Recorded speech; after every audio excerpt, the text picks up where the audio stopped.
নবরাত্রি শুরু হয়ে গেছে। তো আজ এই ভিডিওর মাধ্যমে আমরা জানবো দেবী দুর্গার 9টি রূপ সম্বন্ধে। 1. শৈলপুত্রী। শৈলপুত্রী মানে পাহাড়ের কন্যা। তিনি শক্তির মূল রূপ। চরণের উপর গরু, হাতে ত্রিশূল ও তাম্রচক্র। নবরাত্রির প্রথম দিন তিনি মা হিসেবে নতুন শক্তির সূচনা করেন। 2. ব্রহ্মচারিণী। ব্রহ্মচারিণী একজন ত্যাগীর প্রতীক, দীর্ঘ সাধনার্থী। তিনি জ্ঞান ও ধ্যানের শক্তি। এই দিনের শিক্ষার অর্ঘ্য ও জপ, তপস্যা ভঙ্গি বেশি দেখা যায়।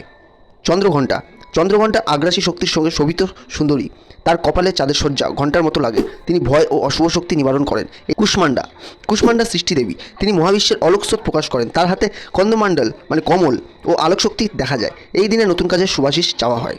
স্কন্দমাতা। স্কন্দমাতা হলো কার্তিকেয় মানে স্কন্দের মা, মমতার প্রতীক। তিনি মাতৃদেবী। তার চরণে শিশুপুত্রকে আঁকতে পারেন। কাত্যায়নী। কাত্যায়নী শক্তি ও সংগ্রামের দেবী, অসুর বিনাশের শক্তিশালী। তিনি সাধারণত তরুণী রূপে প্রতিপন্ন হন। কালরাত্রি। কালরাত্রি সবচেয়ে ভয়ঙ্কর অথচ রক্ষা করা রূপ।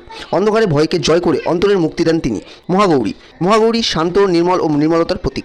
তিনি পুনরায় শান্তি ও সৎ ফিরিয়ে আনেন। সিদ্ধিদাত্রী। সিদ্ধিদাত্রী হলেন শেষ দিনের মা।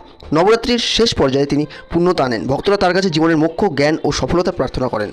এই ছিল নবদুর্গার 9টি রূপ ও প্রতিটা দিনের অর্থ। ভিডিওটি ভালো লেগে থাকলে অবশ্যই লাইক দিন, কমেন্ট করে জানান আপনি কটা রূপের সম্বন্ধে জানতেন এবং চ্যানেলে নতুন হয়ে থাকলে অবশ্যই সাবস্ক্রাইব করবেন। ধন্যবাদ।